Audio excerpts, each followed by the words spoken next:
My name is Ella Whitmore.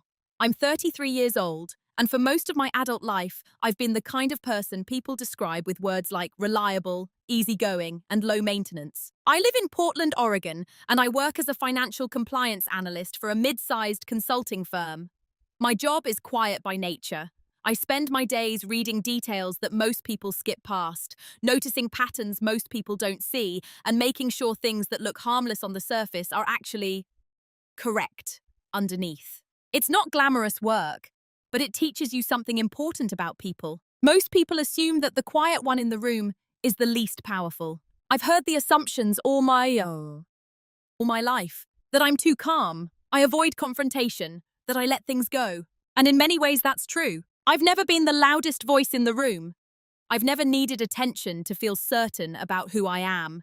And when people underestimate me, I usually let them. Because silence, when used carefully, has a way of revealing far more than words ever could. The story I'm about to tell you started on a day that was supposed to belong entirely to someone else, my younger sister's wedding. A perfect afternoon, white flowers everywhere, the family gathered together, music, champagne, laughter. And right in the middle of the reception, when everyone was relaxed and smiling, my sister picked up a microphone and decided to make a joke. A joke about my pregnancy. A pregnancy that no one in that room even knew about yet. People laughed, not cruelly, not maliciously, just the way people laugh when they think something awkward is harmless. I remember the sound of it very clearly.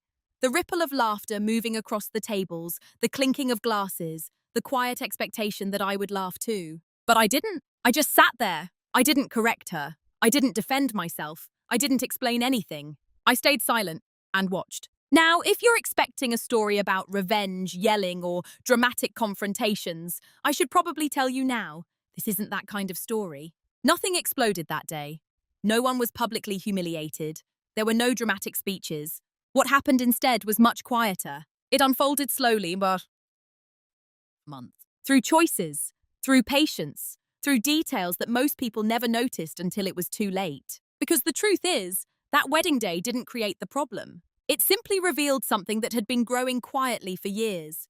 A role everyone had assigned to me without ever asking if I accepted it. And the moment my sister made that joke, I realized something important. I didn't have to keep playing that role anymore. What happened after that wasn't revenge. It was clarity. And sometimes clarity changes everything. Before I tell you how it all unfolded, let me start with something simpler, who I was to them. But first, we need to create the person at the center of this story. If you had asked my family to describe me before that wedding, they probably would have said the same few things. Ella's the responsible one. Ella doesn't cause drama. Ella's easy to count on. None of those things are insults on the surface. In fact, they sound almost like compliments. And for a long time, I accepted them that way. Because being reliable feels good at first. When you're the person people trust with details, schedules, plans, and responsibilities, it creates a certain kind of quiet pride. You feel useful, needed. But usefulness can slowly turn into something else if you're not careful. It can turn into invisibility. In my family, my younger sister Megan had always been the opposite of me. Where I was quiet, she was charismatic. Where I thought things through, she followed whatever emotion she was feeling in the moment. And people loved that about her. Megan filled rooms effortlessly. She told stories with big gestures, laughed loudly, and made friends with strangers within minutes. If there was music playing somewhere, she would find it. If there was a spotlight, it somehow found her too. Meanwhile, I was usually the person making sure the spotlight actually worked. That difference between us became our family's unspoken balance. Megan created the moments. I made sure they happened smoothly. When we were younger, that dynamic felt natural. If Megan forgot a school project the night before it was due, I stayed up helping her finish it. If she lost something important, I helped retrace her steps until we found it. My parents used to laugh about it. "Thank goodness Megan has you," my mother would say. "You keep her life organized." It was meant affectionately, but over time a quiet pattern formed. When Megan succeeded, it was because she was talented and vibrant. When Megan avoided a problem, it was because I had handled something behind the scenes. The funny part is that I didn't really notice it happening at first. Because when you grow up inside a role, it doesn't feel like a role. It just feels like who you are. By the time we were adults, that pattern had become part of how everyone interacted with me. Family gatherings worked the same way every time. If someone needed help setting up chairs or organizing food, I did it automatically. If the conversation drifted toward uncomfortable topics, I smoothed things over quietly. I was the person who made sure the evening ran smoothly, while everyone else enjoyed the evening. And I didn't resent it. Not really. At least not consciously. In fact, I often told people I preferred it that way. I liked calm spaces. I liked the structure.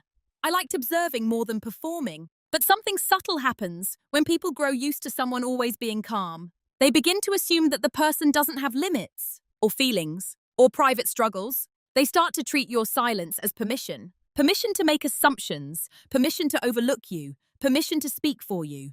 And if I'm being honest, my family had started doing that long before the wedding. They didn't think of it as disrespect. To them, it was just normal.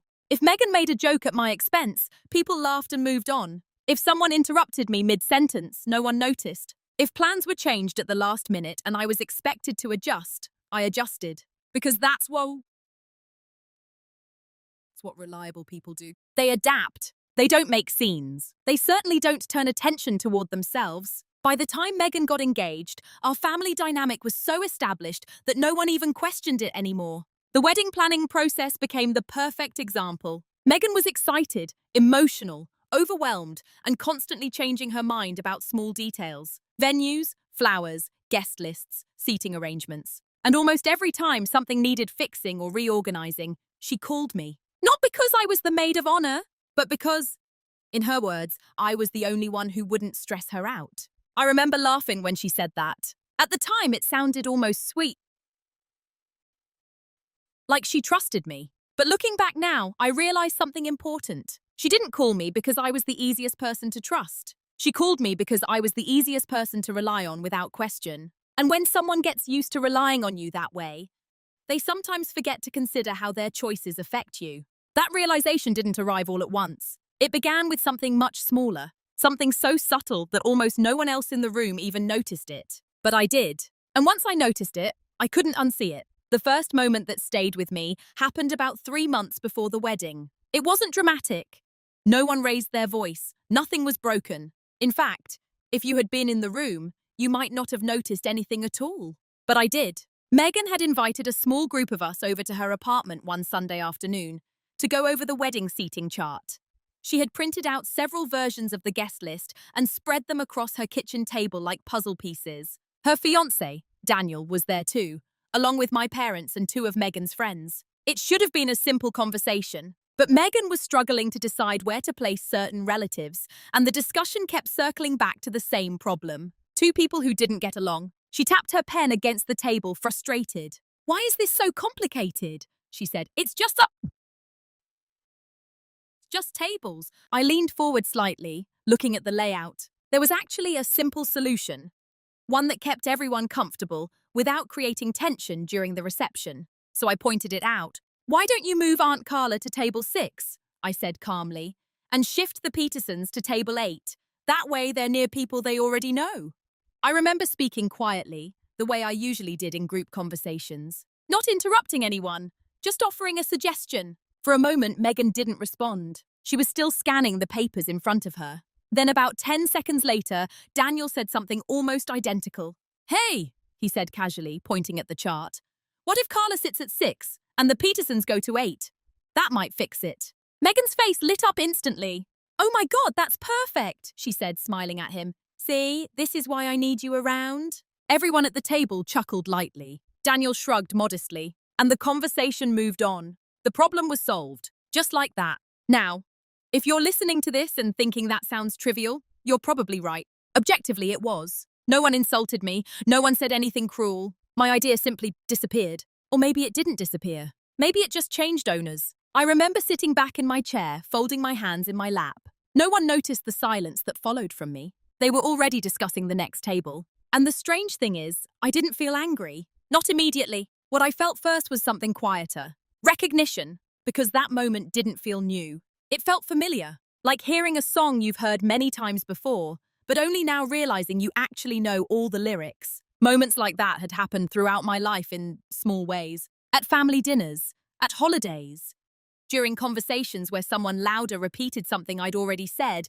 and suddenly the idea became important. It wasn't malicious. That's the part people misunderstand. My family wasn't cruel. They weren't trying to erase me. They simply weren't paying attention. And when people stop paying attention long enough, patterns form. Invisible ones. I remember glancing down at the table again. The seating chart was already marked with Megan's bright pink pen. Daniel's idea, or what everyone believed was his idea, had become the final decision. I didn't correct anyone. There was no point. Correcting it would have created a strange little pause in the room. One of those moments where everyone feels mildly uncomfortable. And I had spent most of my life avoiding those. So instead I smiled faintly. Then I reached forward and helped Megan reorganize the next group of names. From the outside, nothing had changed. But inside my mind, a small observation had quietly settled into place. Not resentment, just awareness. Because once you start noticing patterns, you begin to watch them more closely. And in the weeks that followed, I started seeing the same pattern repeat itself. Again, and again, and again. After that afternoon at Megan's apartment, nothing changed outwardly. Wedding planning continued. Family group chats filled with photos of dresses, centerpieces, and cake samples. My mother called almost every week with updates about relatives who had confirmed their attendance. From the outside, everything looked normal. And that's exactly how patterns like this survive. They hide inside normal moments. At first, I told myself I was imagining things. Everyone occasionally talks over someone else. Everyone occasionally repeats an idea they didn't realize had already been said.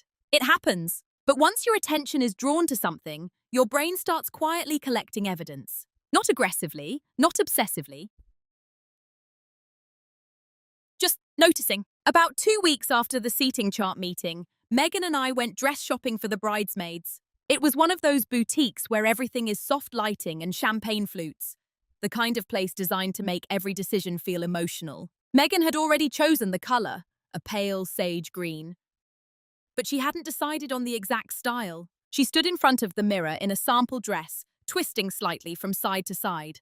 "I don't know," she said, frowning at her reflection.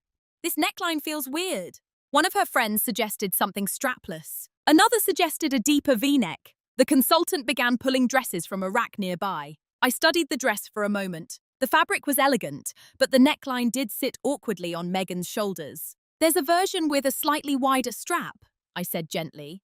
"It would balance the fabric better." The consultant paused. "That's true, actually," she said. "There is a variation like that."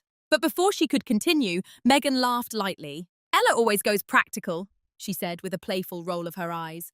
"I want something fun." Everyone laughed. Again, not cruelly, just casually. The consultant moved on to the next dress. And the moment passed. Later, about 20 minutes later, Megan stepped out wearing another style that looked very similar to the first one, except with slightly wider straps. She turned toward the mirror and smiled. "Oh, wait," she said suddenly, touching the fabric. "This actually looks way better. The straps make it more balanced." The consultant nodded. "Yes, that adjustment that really helps." Megan looked pleased. Everyone agreed it was the best option so far. I didn't say anything. Not because I felt hurt, but because I had already started understanding something important. The room wasn't ignoring my ideas intentionally. They were simply filtering them differently. When I spoke, my suggestions sounded like background structure.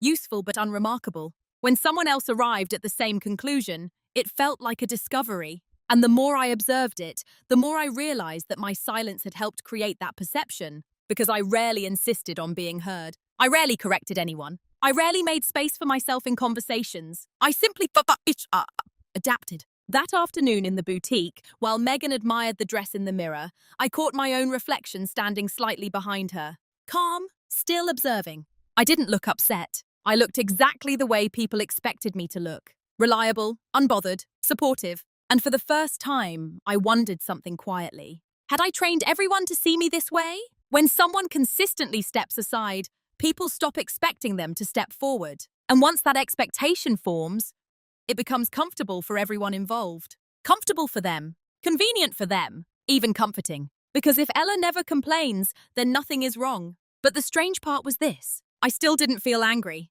What I felt instead was something more analytical, like noticing a system that had been running for years without anyone checking how it worked. A system where my calmness made life easier for everyone else. A system where my silence filled the gaps. A system where, little by little, my presence became less visible. And the more I saw that system clearly, the more curious I became. Because if a system exists, it means something else too. It means it can be changed. Not loudly, Not dramatically, just deliberately. But before anything changed, there was one more realization waiting for me. A realization about the role I had been quietly playing all along. It took me a little while to put a name to the role my family had quietly assigned to me. Not because it was complicated, but because roles that feel normal are the hardest ones to recognize. The realization came during a phone call with my mother about a month before the wedding. I was at home that evening, sitting at my small kitchen table with my laptop open. A spreadsheet from work filled the screen, but I wasn't really reading it. My phone rang. "Hi, sweetheart," my mother said when I answered. Her voice carried that familiar mix of warmth and mild stress. "Hi, Mum." She didn't waste much time with small talk. "Listen, Megan is having a little meltdown about the rehearsal dinner," she said with a sigh. "The restaurant says they can't rearrange the private room the way she wants." I leaned back in my chair. "That's frustrating," I said calmly. "Yes, but you know Megan," my mother replied. "She's very emotional right now." There was a brief pause. Then came the sentence that made everything suddenly clearer. "You're always so good at handling these things," she said. "Could you talk to the restaurant and see what can be done?" I stared at the wall for a moment. Not upset, just thinking. Because something about the phrasing caught my attention. "You're always so good at handling these things." She didn't say, "Would you like to help?" She didn't say, "Do you have time?" She said it the way people speak about gravity or weather, like a natural law. "Ella handles things. That's just how it works." I asked a few practical questions, wrote down the restaurant's number, and told her I would look into it the next morning. "Thank you, honey," she said, relief already softening her voice. "I knew you'd figure it out." After we hung up, I remained at the table for several minutes. The apartment was quiet. Outside my window, Portland's evening rain had started tapping gently against the glass. I thought about the past few weeks. The seating chart, the dress shopping, the constant small requests, and suddenly the pattern felt very clear. In my family, Megan was the center of energy. My parents were the supporters, and I was the stabilizer. The person who absorbed friction, the one who fixed problems quietly, so everyone else could keep enjoying the moment. At first glance, that role might sound admirable, but there's a subtle danger hidden inside it. When someone is always the stabilizer, people stop checking whether that person is stable. They assume it, they rely on it, and slowly that person's inner life becomes invisible because the stabilizer is never the emergency. That night, I reached into my bag and pulled out the small, dark leather notebook I carried with me everywhere. It was mostly filled with practical things, work notes, reminders, grocery lists. But occasionally, when something stayed on my mind long enough, I wrote it down. Not to complain, just to clarify my thoughts. I opened to a blank page. For a moment, the pen hovered above the paper. Then I wrote a single sentence. "In this family, I am the solution, never the question." I stared at the words for a long time. They didn't feel bitter. They felt accurate. And accuracy has a calming effect. Because when you see a system clearly, you stop taking its outcomes personally. You begin to understand its mechanics instead. The stabilizer, the reliable one, the quiet fixer. That was the role everyone believed I would always play. But the interesting thing about roles is that they only exist as long as someone continues performing them. That night, for the first time, I allowed myself to consider a simple possibility. What would happen if I stopped? Not dramatically, not angrily, just quietly. If I stepped out of the role without announcing it. If the stabilizer simply became an observer. At the time, I didn't know exactly what that would mean. But a small shift had already begun inside me. Not rebellion, not confrontation, just awareness. And awareness changes the way you move through the world. Because once you see the role you've been playing, you also see the moment when it no longer belongs to you. That moment arrived sooner than I expected. The shift didn't happen during a fight. There was no dramatic argument, no emotional breaking point. In fact, the moment itself was almost completely ordinary. It happened on a quiet Tuesday afternoon. I had taken an early lunch break and stopped by a small cafe near my office. One of those places with large windows and soft background music where people sit with laptops and notebooks for hours. It had been raining most of the morning. Portland rain isn't heavy. It's more like a constant grey curtain that softens everything outside. I ordered tea and sat near the window with my leather notebook open beside my cup. At first, I intended to review some work notes, but my mind kept drifting back to the upcoming wedding. Not to the celebration itself, to the pattern I had been noticing. The stabilizer role, the quiet expectations, the small moments where my presence seemed both necessary and invisible at the same time. For weeks, I had been observing it like someone studying a system, But that afternoon, something else occurred to me. I realized that every time I noticed the pattern, I was still participating in it. When Megan panicked about wedding logistics, I helped. When my mother needed someone to calm things down, I stepped in. When someone overlooked my voice in a conversation, I quietly let the moment pass. Even my observations about the system were happening inside the system. I was studying the machine while still powering it. The thought made me smile slightly, not because it was upsetting, but because it felt strangely simple. Systems only continue when everyone keeps playing their assigned roles. And suddenly I wondered something that had never occurred to me before. What if I didn't interrupt the system? What if I simply stopped maintaining it? Not with announcements, not with protests, just with absence. That thought sat with me for a while. Outside the cafe window, a few pedestrians hurried past with umbrellas. Inside, someone's laptop chimed with a notification. Everything felt quiet and ordinary. But inside my mind, a small piece of understanding had shifted. I wasn't responsible for correcting the pattern. I wasn't responsible for confronting anyone about it either. All I had to do was stop protecting it. I reached for my notebook again. This time I wrote something slightly different from the last entry. Silence can protect a system, but it can also reveal it. For most of my life, my silence had been the first kind. Protective, absorbing tension, preventing uncomfortable moments. But there was another kind of silence. The kind that simply steps back and lets people experience the results of their own behavior.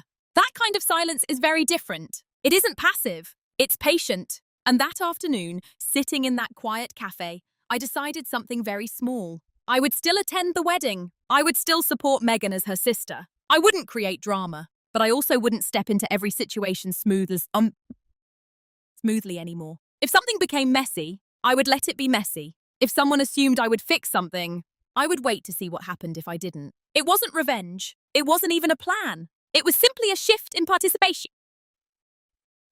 A quiet step backward. And interestingly, the moment I made that decision, I felt something unexpected. Relief, not anger, not sadness. Just a sense that I had been carrying something unnecessary for a long time. And I had finally set it down. I closed my notebook and finished my tea. Then I returned to the office and continued my day exactly as usual. No one around me noticed anything different, but inside something had changed. Because once silence becomes a choice instead of a habit, it starts to function very differently. And in the weeks that followed, people around me began interpreting that silence in ways they had never considered before. Most of them assumed it meant the same thing it always had. Weakness, compliance, predictability. They had no reason to think otherwise. After all, Ella was the calm one, the reliable one, the stabilizer. And stabilizers never walk away, right? The interesting thing about changing your behavior quietly is that no one notices at first. They notice the results eventually. But the shift itself is almost invisible. In the weeks after that afternoon at the cafe, my life continued to look exactly the same from the outside. I still went to work. I still answered family calls. I still showed up to the occasional wedding planning discussion. The difference was small enough that it didn't register immediately. I simply stopped stepping in early. Previously, when Megan felt overwhelmed about something, I would anticipate the problem before she even asked. Now I waited. If she called and needed help, I listened. But I didn't immediately take responsibility for fixing the situation. The first time this change became visible was during a group video call about the rehearsal dinner. Megan had just gotten off the phone with the restaurant manager and was visibly frustrated. "They're being impossible," she said, pacing slightly in front of the camera. "They said we can't rearrange the tables the way I wanted." My mother looked worried. "Well, maybe we can call again and explain." Normally, that would have been the moment when everyone's attention drifted toward me. Not deliberately, just instinctively, because historically, I was the one who handled logistical conversations. But this time, I simply listened. I didn't interrupt. I didn't offer a solution immediately. I waited. The silence lasted a few seconds longer than usual. Then Megan sighed. "I guess I'll have to call them again tomorrow," she said. My mother nodded. That might help. The conversation moved on. No one commented on my quietness. But I noticed something subtle. For the first time in a long while, Megan had solved her own logistical problem, or at least taken responsibility for it. And the world had not collapsed. That small moment confirmed something important to me. The stabilizer role had never actually been necessary. It had simply been convenient. Over the next couple of weeks, similar moments appeared. Megan texted one evening asking if I could quickly review the timeline for the wedding day. Before, I would have opened the document immediately and reorganized everything. This time, I responded differently. I told her I was in the middle of something and asked what specific question she had. She replied with a long voice message explaining her concern. By the end of the message, she had already solved the issue herself. Again, nothing dramatic happened. No one complained. But I noticed something else during these interactions. People began interpreting my silence in the way they always had. They assumed I was simply being calm, accommodating, passive. At one point during a small family dinner, my uncle made an offhand comment. "Ella's always been the easiest one in the family," he said with a chuckle. "Nothing ever bothers her." Everyone smiled. I smiled too. But inside, I recognized something quietly. They weren't seeing the change. They were projecting the same role onto me. To them, my silence meant comfort, predictability. It meant the system was still intact. But the truth was something different. The system hadn't broken. It had simply lost its maintenance. And when a system runs without maintenance long enough, subtle consequences begin to appear. Schedules slip. Small tensions build. Responsibilities shift in unexpected ways. No explosions, just quiet adjustments. I watched those adjustments happen with growing curiosity. Because for the first time, I was no longer inside the machinery. I was outside it, observing. And observation reveals things that participation hides. For example, I began noticing something else about the weeks leading up to the wedding. Something that almost no one else seemed to see. While everyone was focused on decorations, dresses, and guest lists, there were details happening quietly in the background. Conversations, comments, little moments that people assumed I wasn't paying attention to.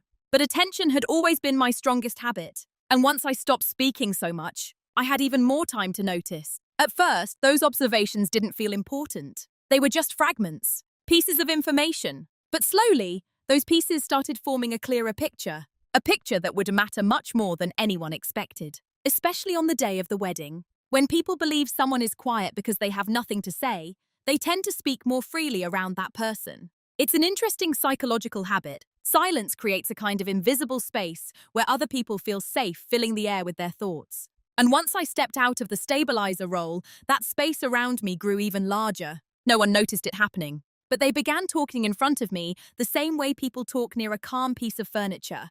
Present, but not fully part of the conversation. For someone like me, that environment is incredibly revealing. Because I have always had a very specific habit. I pay attention to details. Not in an obsessive way, just naturally. At work, my job requires me to notice inconsistencies in financial records, patterns hidden inside documents, or small details that don't quite align with the official story. Over time, that habit becomes second nature. You stop actively searching for clues. You simply notice when something doesn't fit. And during the weeks before Meghan's wedding, there were several things that didn't quite fit. The first was a conversation I overheard at my parents' house during a small dinner gathering. Most of the family was in the living room, talking loudly over one another about wedding decorations. I had stepped into the kitchen to refill my water glass when I heard Meghan and one of her bridesmaids, Lauren, talking quietly near the hallway. They didn't realize I was nearby. "Do you think she'll actually react?" Lauren asked. Meghan laughed softly. "No, it's Ella," she said. "She doesn't react to anything." There was a pause. Lauren lowered her voice slightly. "But are you sure it won't be awkward?" "It'll be funny," Meghan replied confidently. Everyone knows she's the calm one." I remember standing still for a moment, holding the glass in my hand. At the time, the conversation didn't fully make sense. React to what? What would be awkward? But the tone of the conversation stayed with me. Not because it sounded malicious. It actually sounded casual. Like two people discussing a small joke they planned to make later. I didn't step into the hallway. I didn't ask questions. I simply returned to the living room. The second moment happened about a week later. My mother and I were reviewing the final guest list on her laptop, making sure no one had been accidentally left out. While she scrolled through the document, she mentioned something in passing. "Oh, Meghan decided she wants the speeches to feel more spontaneous," she said. "Spontaneous?" I asked. "Yes, you know how she is," my mother said with a smile. She told Daniel and the bridesmaids they could say something fun if they wanted. I nodded slowly. Most weddings have planned speeches, but spontaneous ones tend to be less predictable. Again, not a problem, just interesting. Later that evening, when I got home, I opened my leather notebook and wrote down 2 short lines. Bridesmaids planning a reaction. Speeches are allowed to be spontaneous. I didn't know exactly what those details meant yet, But I had learned something from my job. When two unusual details appear near each other, they often connect somehow. Over the next few days, I noticed a few more small things. A bridesmaid glancing at Meghan and smiling in a slightly conspiratorial way during a dress fitting. Daniel jokingly once said about keeping the reception interesting. Little fragments. None of them is clear enough to confront. None of them was dramatic enough to question directly. But together, they created a quiet sense that something was being planned. And everyone involved seemed comfortable assuming one thing: that I would respond exactly the way I always had. Calm, quiet, predictable. The interesting thing is, they were partly right. I didn't confront anyone. I didn't ask Meghan what she meant during that hallway conversation. Instead, I did something that felt more natural to me. I paid closer attention. I listened carefully during group conversations. I watched body language. And every time I noticed something slightly unusual, I wrote it down in my notebook. Not because I was preparing for conflict,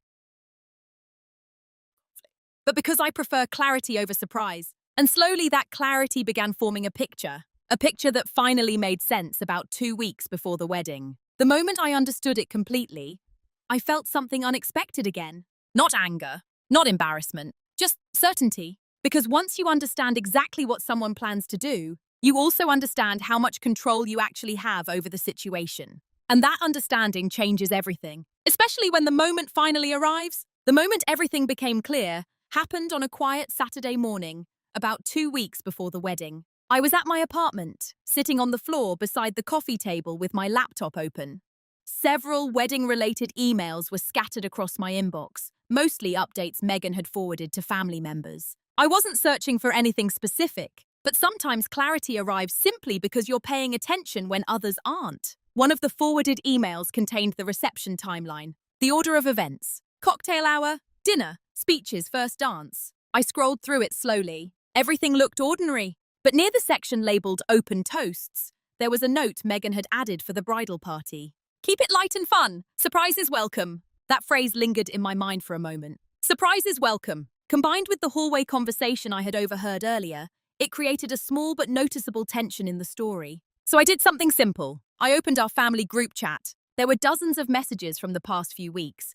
Photos of dresses, menu discussions, and reminders about arrival times. Then I noticed a message from Meghan about 3 days earlier. It included a screenshot from a different chat, one between her and the bridesmaids. Most people probably wouldn't have looked closely at it, but habits are hard to turn off. The screenshot showed a series of laughing emojis, followed by Meghan writing, "Trust me, the reaction will be purposeless." Below it, one of the bridesmaids had replied, "She's going to be shocked."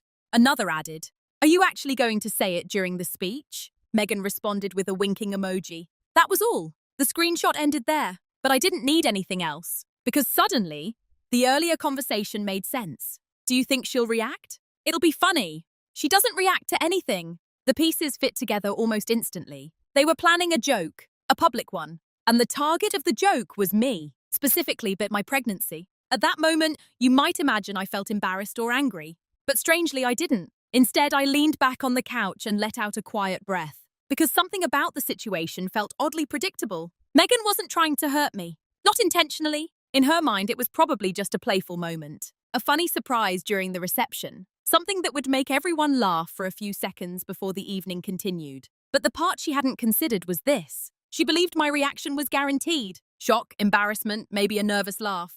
The moment would work, because she believed she already understood how I would respond. And the truth is, for most of my life, she probably did. But sitting there on my couch that morning, I realized something important. The entire joke depended on one assumption, that I would react. Without that reaction, the moment would become something completely different. I stood up and walked to the kitchen, pouring myself a glass of water. Outside the window, the sky was bright and unusually clear for Portland. I thought about confronting Meghan. I could have called her. I could have said, "I saw the message, please don't do that." And she probably would have apologized. She might have even cancelled the idea. But then something interesting occurred to me. If I prevented the moment, the system would remain exactly the same. Everyone would still believe I needed to be protected, or managed, or joked about. Instead, another option appeared, a much quieter one. I could simply let the moment happen, not to punish anyone, not to create discomfort, but to see what happens when the expected reaction never arrives, because silence can change the meaning of a joke very quickly. especially when the room is waiting for laughter. I returned to the living room and opened my notebook. Then I wrote one final sentence under the previous observations. The power of a joke belongs to the person who reacts. After that, I closed the notebook and placed it on the table. The plan, if you could even call it that, was incredibly simple. I wouldn't interrupt anything. I wouldn't warn anyone. I would just attend the wedding. And when the moment arrived, I would stay exactly as calm as everyone believed I always was. Sometimes the most powerful response isn't a louder voice. It's the complete absence of one. Once you understand what someone is planning, you're left with a choice. Sometimes that choice is obvious. Other times it's more complicated. The morning I realized what Megan intended to do at the reception, I spent a long time thinking about the different ways I could respond. The most direct option was confrontation. I could call her and say something simple. Megan, I know what you're planning to say during the speech. Please don't. That would have ended the situation immediately. Megan might have been embarrassed, but she also would have apologized. She's not a cruel person. The joke would disappear, and the wedding would continue exactly as planned. Another option was avoidance. I could invent an excuse not to attend the reception speeches. Step outside, help the catering staff, find some reason to be elsewhere when the moment arrives. That would protect me from the public surprise entirely. No awkward moment, no reaction expected. But it would also leave something unfinished. Then there was the third option, the quiet one. Let the moment happen. Not as a trap, not as revenge, just as a test. A test of the system I had been observing for weeks. Because the entire situation depended on a very specific expectation. Everyone involved believed they knew exactly how I would respond. They were counting on a reaction. Shock. Embarrassment. Maybe a nervous laugh while the room enjoyed the joke. That reaction was the fuel for the moment. Without it, the joke would lose its shape. I sat at my kitchen table for a long time that morning, thinking about those possibilities. Outside, the city was waking up slowly. Cars passing, neighbors walking their dogs. Ordinary sounds. I thought about Megan, about the years we had spent growing up together. Despite everything I had noticed recently, I still loved my sister. This story was never about trying to hurt her. And that realization helped clarify the decision. If I confronted her, she would feel attacked. If I avoided the moment, she would never understand why the joke might have been inappropriate. But if the moment happened exactly as she planned, and the expected reaction simply didn't appear, something else might occur. Clarity. Not dramatic clarity, not humiliating clarity. Just the quiet realization that assumptions about people aren't always accurate. That realization can be powerful, and it doesn't require anger to deliver it. I picked up my notebook again. There was one more line I wanted to write before closing that chapter of observation.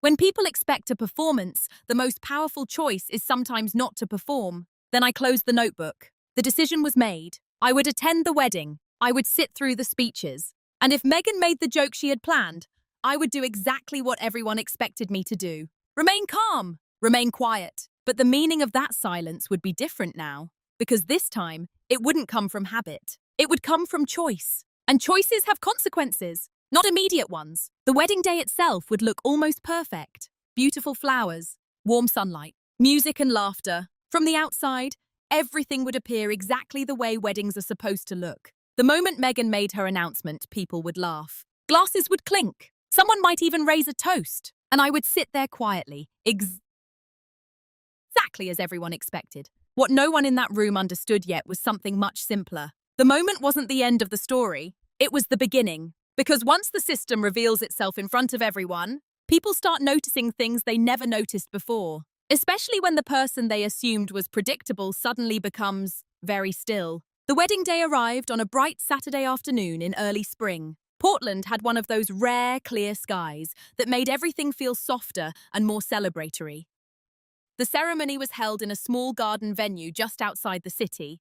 White chairs arranged beneath tall maple trees, rows of pale flowers lining the aisle. Everything looked exactly the way Megan had imagined it. She looked beautiful walking down the aisle, radiant, excited, glowing with that nervous happiness people carry on their wedding day. And watching her, I felt something sincere. Pride. Because whatever my private observations had been in the weeks leading up to this moment, this was still my little sister. I wanted her to have a perfect day. The ceremony itself passed quickly. Vows, music, applause. Then the reception began inside a glass-walled hall overlooking the garden. Soft lights hung from the ceiling, and the tables were decorated with the sage green Meghan had chosen weeks earlier. Guests moved between conversations, champagne glasses, and laughter. Everything felt easy, natural, and through it all, I stayed exactly the way people expected me to be. Calm, helpful, quietly present. I spoke with relatives, congratulated Meghan and Daniel, and even helped one of the coordinators adjust the seating arrangement when an extra guest arrived unexpectedly. No one noticed anything unusual about me, which was exactly the point, because moving quietly doesn't mean doing nothing. It means choosing where your energy goes. Throughout the evening, I simply watched. Not suspiciously, just attentively. I noticed the way Meghan occasionally exchanged quick glances with two of her bridesmaids. I noticed Lauren whispering something to Daniel near the bar and laughing. And I noticed something else too. The room was full of people who loved celebration, but it was also full of people who respected sincerity. My grandparents were there, my parents' longtime friends, colleagues, people who valued kindness more than spectacle. That detail mattered more than anyone realized. Dinner passed smoothly. Then the coordinator tapped the microphone stand gently. "All right, everyone," she said with a smile. "It's time for a few words from the bridal party." The room quieted. Daniel's best man spoke first. A warm, funny speech about college memories and loyalty. People laughed. Then Meghan's maid of honor spoke. A sweet message about friendship and love. More applause. The atmosphere felt relaxed, happy. Exactly the kind of mood Meghan loved. Finally, Meghan herself stood up. She took the microphone with a playful smile, glancing around the room. "I know brides aren't always supposed to give speeches," she began, "but I just wanted to say a few things tonight." Her voice was light, confident. The room leaned in. She thanked our parents. She thanked the guests who had traveled long distances. Then she laughed softly and said something that shifted the tone just slightly. "And since we're sharing happy news tonight," a few bridesmaids exchanged quick looks. Exactly the looks I had seen during the past few weeks. "And speaking of surprises," Meghan continued with a grin, "I guess it's only fair that I share this one too." Then she turned slightly toward my table. "Everyone," she said playfully, "did you know my sister Ella is pregnant?" For a moment, the room reacted exactly the way Meghan had expected. Laughter. A few surprised gasps. Someone clapped instinctively. All eyes turned toward me, waiting, because this was the moment that completed the joke. The reaction, the embarrassed smile, the playful protest. But instead, I stayed exactly where I was, sitting calmly in my chair. My hands are resting quietly in my lap. Not shocked, not flustered, just still. The laughter in the room began fading sooner than expected. Not because anyone had done anything wrong, but because something subtle had changed. The moment Meghan had designed depended on movement, a reaction, a shared burst of energy. And when that reaction didn't arrive, the moment became something quieter, more reflective. People glanced at me, then back at Meghan, trying to understand the tone. I simply met Meghan's eyes for a brief second. Then I gave a small, polite nod, nothing more. No explanation, no denial, just calm acknowledgement. The room grew gently silent. Not uncomfortable, just uncertain.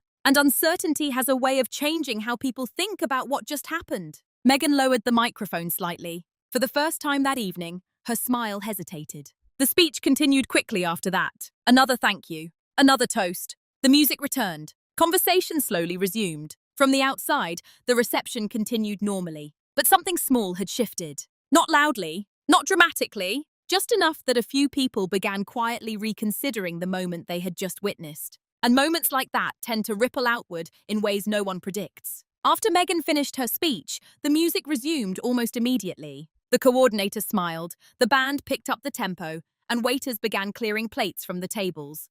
On the surface, the evening continued exactly the way a wedding reception is supposed to continue. People stood up. Someone started dancing. Glasses were refilled. But if you've ever been in a room where something slightly unexpected has happened, you know the feeling that lingers afterward. Not tension exactly, just curiosity. A few people glanced at me while they returned to their conversations. Not in a judgmental way, more like they were trying to understand something, because the reaction they expected from me had never arrived. And when expectations break quietly, people begin asking questions in their own minds. The first person to approach me was my Aunt Carla. She walked over with a warm smile, touching my shoulder gently. "Well," she said softly, "that's big news." Her voice carried a tone that wasn't quite congratulatory yet. More careful, I returned the same calm smile. "It is."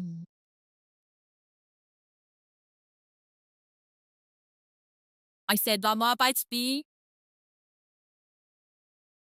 She waited a moment, as if expecting something else, perhaps a clarification, or laughter confirming the joke. When none came, she nodded slowly. Well, she said again, that's wonderful. Then she hugged me lightly before returning to her table. A few minutes later, two of Megan's friends approached with similar expressions. Congratulations, one of them said, with a slightly questioning tone. I thanked them politely. Again, nothing dramatic happened. No awkward confrontation, just a growing realization spreading quietly through the room. The announcement hadn't been a joke. Or at least, I wasn't treating it like one. Meanwhile, across the hall, I could see Megan standing near the bar with two bridesmaids. Her posture had changed slightly. She was laughing again, but the laughter looked a little more forced now. Every so often, her eyes flicked toward my table. Not angrily, more like she was trying to interpret something. And that was the interesting part. When people expect a reaction and don't receive it, their minds start filling in the silence with possibilities. Did she already know? Was the joke inappropriate? Why didn't she say anything? Questions move faster than answers in rooms like that. The rest of the reception unfolded peacefully. The band played a few lively songs. Guests danced. Megan and Daniel shared their first dance beneath the string lights. From a distance, everything still looked like a beautiful wedding celebration. And in many ways, it truly was. But beneath the surface, a few subtle changes were beginning. People spoke to me differently now, more carefully, more respectfully. Not because I had demanded anything, but because my stillness had quietly reframed the moment. A joke works when everyone agrees on the tone. Without that shared tone, people begin reconsidering the intent behind it. Later in the evening, my mother approached me near the dessert table. She looked thoughtful. "Sweetheart," she said gently. "I didn't realize Megan was going to announce that." "I know," I replied calmly. "Are you all right?" she asked. I nodded.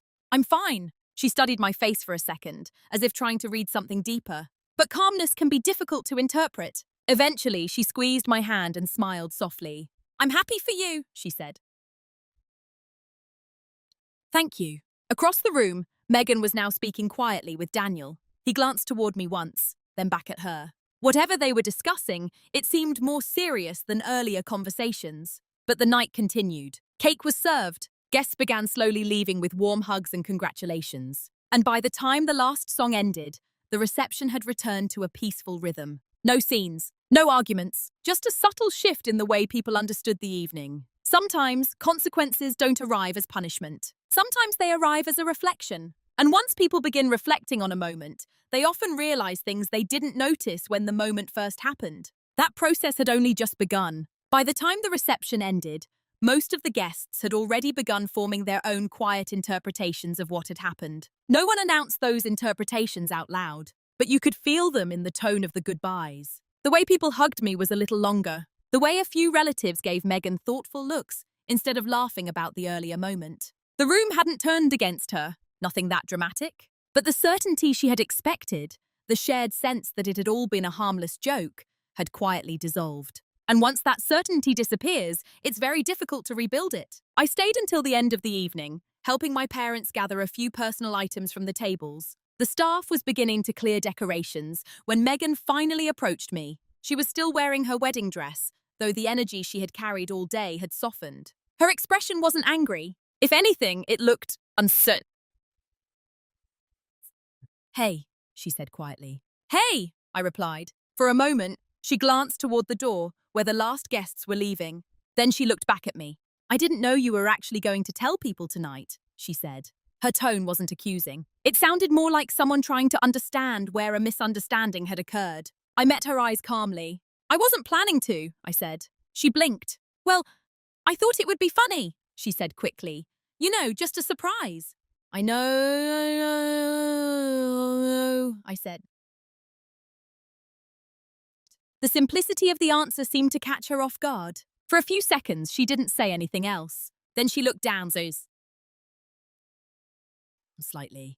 "I didn't realize it would feel different," she admitted. That word, different, carried a lot inside it. Different from what she expected. Different from the reaction she imagined. Different from the light-hearted moment she had pictured. But there was something else in that word too. An understanding that the moment had already passed. And once a moment happens publicly, you can't rewind it. You can apologize. You can explain. But you can't erase what everyone witnessed. I could see that realization settling in her expression. Megan, I said gently, it's okay. She looked up again, searching my face. You're not mad? No. She exhaled slightly, some of the tension leaving her shoulders. I just thought...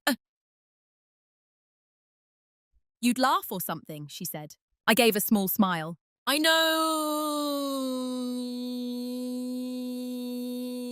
And that was the truth. She had planned the joke based on the version of me she had always known. The calm sister who smoothed every situation with a polite laugh. What she hadn't expected was the other version of calm, the kind that simply observes and lets the moment exist as it is. We stood there quietly for a few seconds. Around us, the last of the decorations were being packed away. Then Megan reached forward and hugged me. Congratulations, she said softly this time. The words sounded different now, not like part of a joke, like something sincere. Thank you, I replied. When we stepped apart, the tension in the room had already begun dissolving, because the most important part of the evening had already happened. Not the announcement, not the laughter, but the moment afterward, when people realized that silence can change the meaning of a situation completely. And by then, it was far too late to rewrite the moment the way it had originally been imagined. The real conversation didn't happen at the reception. Weddings are too full of emotion, noise, and exhaustion for clarity. Everyone is overwhelmed by the end of the night. The real conversation happened 3 days later. Megan called me on a Tuesday evening. I was at home, sitting by the window with a cup of tea and my notebook open on the table beside me. The rain had returned to Portland, soft and steady against the glass. When her name appeared on my phone screen, I answered calmly. Hey, she said. Her voice sounded quieter than usual. Not upset, just thoughtful. For a moment, she didn't continue. Then she said something that told me she had been thinking about the wedding more carefully than she had let on. I've been replaying the speech in my head. I didn't interrupt. That joke, she continued slowly, it sounded funnier when I thought about it before the wedding. Another small pause, but when I said it, something about the room changed. Yes, I said gently. I couldn't figure out why at first, she admitted. Everyone laughed, but then it got quiet. She hesitated. Was it because you didn't know I was going to say it? I thought about the question for a moment before answering. Partly, I said. Partly? Yes. She waited. The rain tapped softly against the window while I chose my words carefully. It wasn't the announcement itself, I explained. It was the assumption behind it. What assumption? That my reaction would make the moment funny. She didn't respond immediately, but I could hear her breathing on the other end of the line, thinking. After a few seconds, she spoke again. I thought you'd laugh, she said quietly. I know. And when you didn't, I suddenly felt like I had interrupted something that belonged to you. The way she phrased that told me she had already understood the core of the issue. Not humiliation, not anger, ownership. Some things belong to the person living them. Timing, choice, announcement. Those things matter. You didn't ruin anything, I told her calmly. But I should have asked first, she said. Yes, there was no accusation in the word, just honesty. Megan sighed softly. You know what's strange? She added after a moment. What? You didn't say anything at the wedding, but somehow that made me understand the mistake faster than if you had argued. I smiled slightly at that, because sometimes silence does exactly that. It allows people to see the shape of a moment without immediately defending themselves. I wasn't trying to prove a point, I said. I know, she replied. Another small pause passed between us. Then she said something that surprised me a little. You've always been the calm one, she said. But I realized after the wedding that calm doesn't mean invisible. No, I agreed. It just means you choose your moments.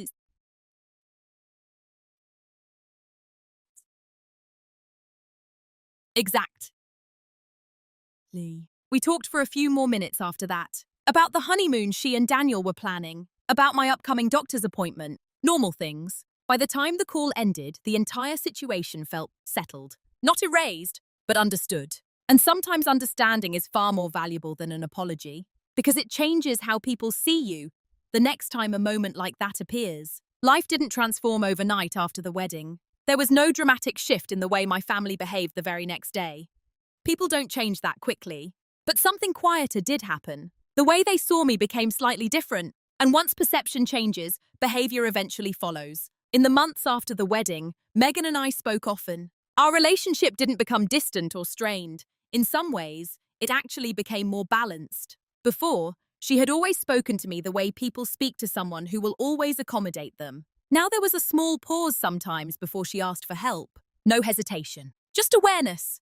"Do you have time to look at something?" she would ask.